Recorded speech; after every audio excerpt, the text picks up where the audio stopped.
We are back, and we are joined once again by Hanno Hauenstein, independent journalist based in Berlin. Hanno was with us less than a year ago to talk a little bit about the suppression of protests for Palestine in Germany. Thanks so much for coming back on the show. Thanks for having me, Emma. So, and especially on short notice, because I hadn't anticipated Elon Musk giving a virtual speech at a German far-right party after hitting the Sig Heil at the inauguration. We'll play this in just a second, and we'll get to Elon Musk and his role in this far-right party and in endorsing it in just a bit. But can you give us a sense of who the Alternative for Deutschland, the AfD party is, what they are? And I mean, today is Holocaust Remembrance Day. So Right. this has, very significant implications. The fact that this far right party has started to become a legitimate threat. Absolutely. I just want to pick up on that for just a second, since you mentioned it. Today is Holocaust Remembrance Day, and today it couldn't be like more in the nose. Alice Weidel, one of the co-leaders of the AfD, and Elon Musk are meeting together with Olaf Scholz, the still incumbent prime minister of Germany, and other ministers, the chancellor, in a meeting organized by Axel Springer, which just tells you the extent to which I think there is a lack of urgency with some of the established legacy media outlets on what is like the moment that we're hitting right now in this direction. But to pick up on your question, like, what is the history of the AfD and like where does it come from? It was basically founded a little over 10 years ago in 2013 as this kind of like Euroskeptic party, arguing against the European Union and kind of advocating for Germany to leave the EU. But over the years, it pretty quickly pivoted to more like nationalist, nativists, also outright kind of racist narratives, especially during and after the so-called refugee crisis in Germany. You know, Germany took in like close to 1 million refugees who fled Syria and other Arab countries, and during that time, and the AfD really capitalized on some of the fears that were existing and growing in Germany, specifically in those years. And I think what's important to know is that like it really, the strongest support for the AfD lies in the east of Germany, because it has really managed successfully to kind of foster those economic frustrations of people who live in these countries like Thuringia and Saxony-Anhalt, and also the lingering distrust like towards like established institutions. And like in the post like reunification era, like after '89 when the Berlin Wall came down, like a lot of people were like economically very bad, not well off, as opposed to the west of the country, and that really created this fertile ground for a party like the far right AfD to kind of like to capitalize on racism basically and like fear mongering. So that's kind of like the background from how the AfD has transformed from this kind of like niche anti-Euro kind of obscure party into like a really successful model of like far right policies in Germany today.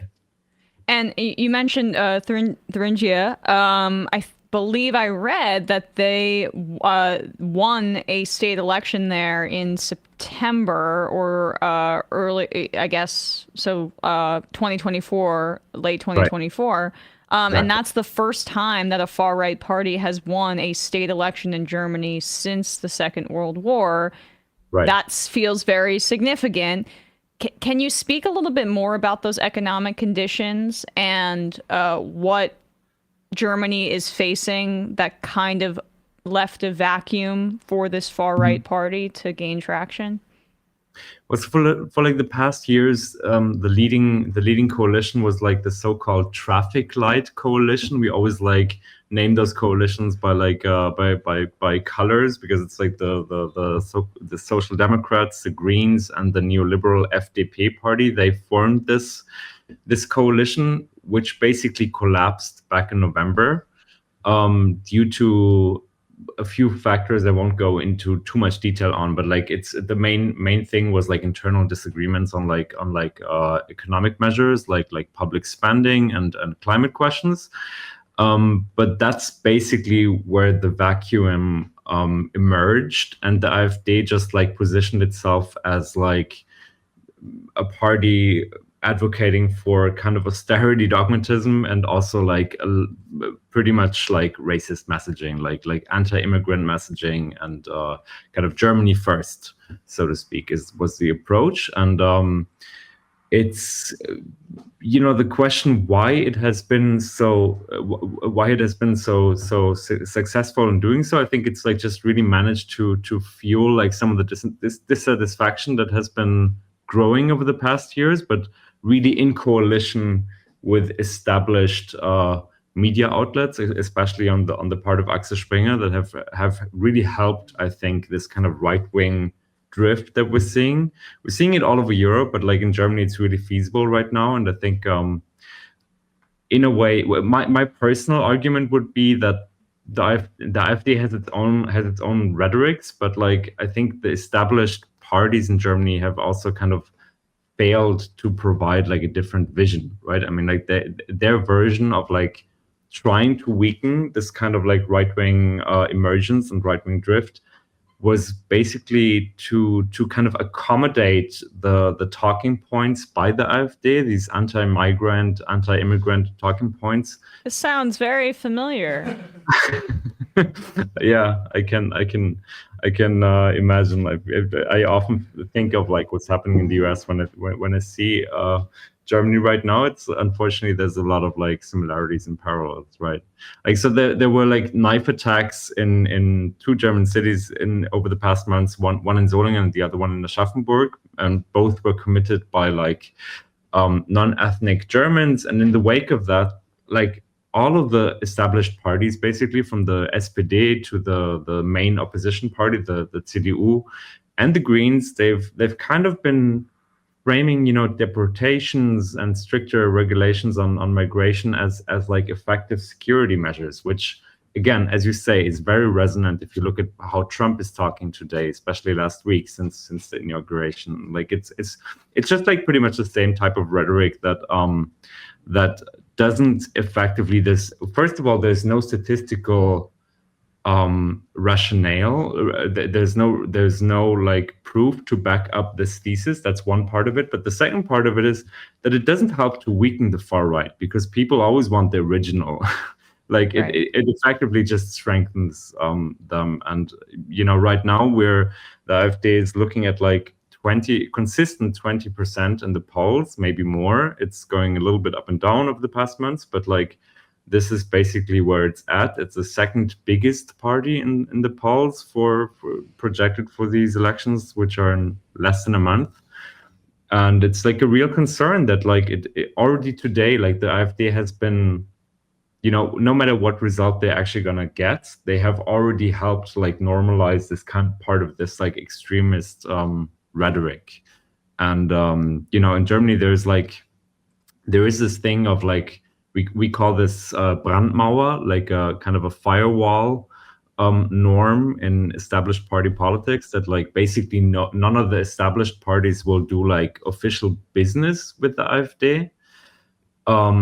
But this is kind of like seeing cracks right now. Like Friedrich Merz, the opposition leader of the CDU party, who's very likely going to be the next chancellor, has already announced just a few days ago that he's willing to kind of work with any party out there to discuss like the need for limiting migration, limiting asylum for asylum seekers, some of which is actually written into the German constitution. So like these are all grave questions, like if that is even constitutional, what is asked for there. But like it just feels right now like a really important moment where people should be very aware that like this is like can be a real problem. I don't think that any of the established parties are going to form a coalition with the AfD on the national federal level, but we're already seeing cracks in this kind of like firewall on the state level and the regional level. So that's I think that's something we're gonna see more in the next. I mean, just the fact that you mentioned here in the United States, the far right movement driven by anti-immigration sentiment. It's the same in Germany, Italy.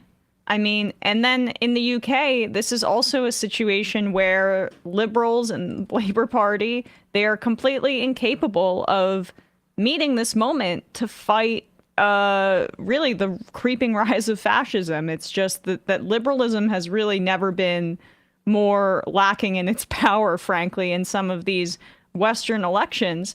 And what's so scary is, as we said, today is Holocaust Remembrance Day, but the way that this fascism is taking hold here, or far-right politics, the anti-immigrant sentiment I mentioned, anti-Muslim sentiment in particular in Europe as well, but also this AfD party is critical of Germany's politics of remembrance. So can you talk a little bit about what that looks like in practice in German politics? Because, Holocaust denial is illegal in Germany, but this AfD party creeps up to the line quite a bit in order to dog whistle to those same folks. 100%. I think, over the AfD has different fractions within it. There is like kind of the moderate far right and the extreme far right, and like this would be too kind of like in depth to go into right now. But there's one politician that really symbolizes the very extreme branch of the far right of the AfD that has been, by constitutional courts have argued that like it would be legal to call him a fascist, which is says something in Germany. His name is Björn Höcke, and he has called the Holocaust Memorial in Berlin a symbol of shame. Basically, I'm like roughly translating from the top of my head right now, but like that's the messaging that's right there. And this is certainly breaking taboos with which shouldn't be broken in Germany, in my view. And like I think a lot of people are recognizing this, but like there has been a steady attempt from within this party to message in this direction. At the same time, what we see is like a lot of, I mean, the AfD is really not hiding their racism, but they have also increasingly dog whistled in the direction of like, all these kind of tropes of globalists in Brussels kind of controlling the economy and world policies. It's a lot of anti-Semitic dog whistling. Which is interesting because like of all of the countries that is going to complain about the EU, Germany should probably be last on the list. It's kind of rigged in your guys' favor. I would argue the same thing, but like that's apparently this rhetoric works for some people still. But like coming back to your point about the kind of critique of memory politics, it's interesting. Like just I'm sure we're going to talk about Elon Musk as well, and we'll play that in once you're done. Well, you want to just play it right now because I think it gives us a good framework. Because he's right. So this freak, the richest man on the planet, spoke virtually at an AfD rally right after doing what Nazis are perceiving as a neo-Nazi salute on the stage of the inauguration in the same week as he's making Holocaust jokes on Twitter after he did what very much looked like a Nazi salute at the inauguration. And then he goes and virtually speaks at an AfD rally, this far-right party in Germany. This is what he had to say. So, like, I think there's like frankly too much of a focus on past guilt, and we need to move beyond that. Children should not be guilty of the sins of their parents, or even let alone their parents, their great grandparents, maybe even. And we should be optimistic and excited about a future for Germany. And that's really my message: is be optimistic, excited, and preserve German culture and protect the German people. And and there's some other things that I think would be very helpful too, which is I think you want more self-determination for Germany and for the countries in Europe, and less from Brussels. That's my opinion. I think there's too much bureaucracy from Brussels, too much control from sort of global elite, and when I've given talks at these sort of global government conferences, what I've said is there should be less global government. There should be more determination by individual countries. So I very much hope that the AfD does well, and that Alice Weidel does become chancellor. I think that would be very good for Germany, and I think it's very important. I hope that German people unite and strongly support AfD. Go. Okay, so there we had it. He hit all the dog whistles there. The global elites. Right. We preserve German culture. Past guilt. Now, I guess it's a good way to talk about how, like, the politics of remembrance, again, of the Holocaust, of the fact that it is illegal to deny the Holocaust in Germany. They are criticizing the fact that there is baggage for Germany having committed the Holocaust, and we will renew your nationalist feelings about Germany, and don't worry so much about one of the worst crimes committed in the history of humanity. Let's not think too hard about that. Right. Well, over the years, like, the AfD has really deepened its ties with real far right extremist groups, and like I think it just speaks to their kind of continuous radicalization of the past years. And like, speaking about Elon Musk, as you well know, he is very much inserted himself on the global stage in the US, but also in Europe, and like specifically in Germany, as we just saw. He's on X, on his platform. He's been flooring far-right influencers like Nomi Zeibt, who's pretty well known for kind of spreading all sorts of like conspiratorial worldviews and narratives, like the Great Replacement theory, the fact that we're like supposedly overrun by immigrants that are then going to replace the white race, all this kind of stuff. His consistent anti-trans messaging, his like pro-natalist messaging, and like, I think all of these things are very resonant with what the AfD is messaging towards as well. And after Musk, this kind of like flirt with the AfD that pivoted in the clip we just saw.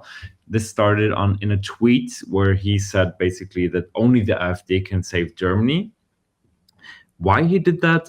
I think Musk is like a kind of an erratic character, and it's not. I mean, it aligns with his policies and like his worldview right now. But like, some people are speculating that there's some broader kind of strategy there, that he might want to destabilize Germany in order to profit from that, like to kind of weaken the euro. But I'm not sure if that's true. It's basically, he does build, a lot of SUVs in Germany, so that's part of it. But I also just think some of this is just ideology from a guy.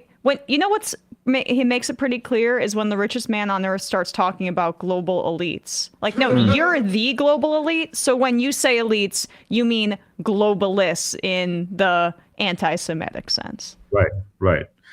Yeah, well, it's like it's quite telling. It's quite telling indeed. And like so the tweet on X where he kind of like claimed that only the AfD can save Germany was quickly followed up in an op-ed in Die Welt, an Axel Springer outlet, which Axel Springer, again, Europe's biggest publisher, the owner of Politico, the publisher that publishes the biggest newspaper in Germany. So there's a real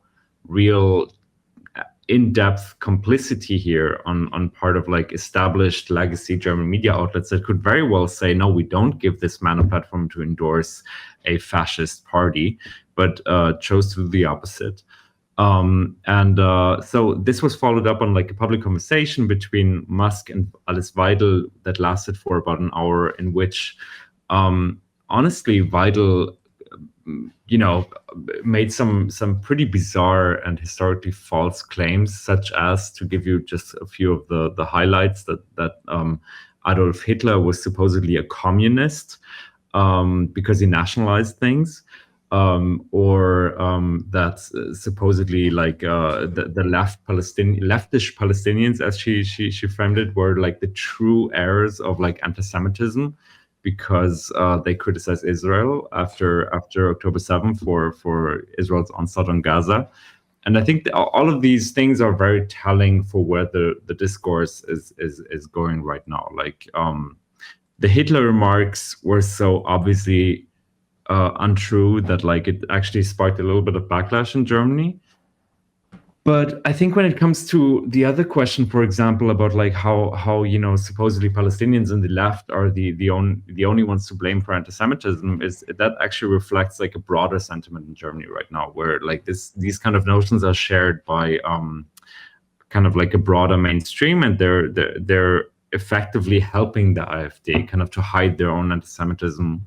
What we spoke about earlier, the kind of like rhetoric of like global elites controlling the economy and whatnot, and yeah, well, kind of discriminate against minorities like Palestinians, which there are a lot of in Germany, by the way, which is another discussion we could have at another time. But yeah. Well, I mean, I am curious as to how those politics are manifesting themselves, in the sense of when we had you on 10 months ago, it was about the nature of Germany's support for Israel and how there is this outsourcing of collective guilt from the nation for committing the Holocaust into the settler colonial project of Israel. Like, how are the liberals kind of greasing the runway? I think I'm mixing some metaphors here, but making it easier for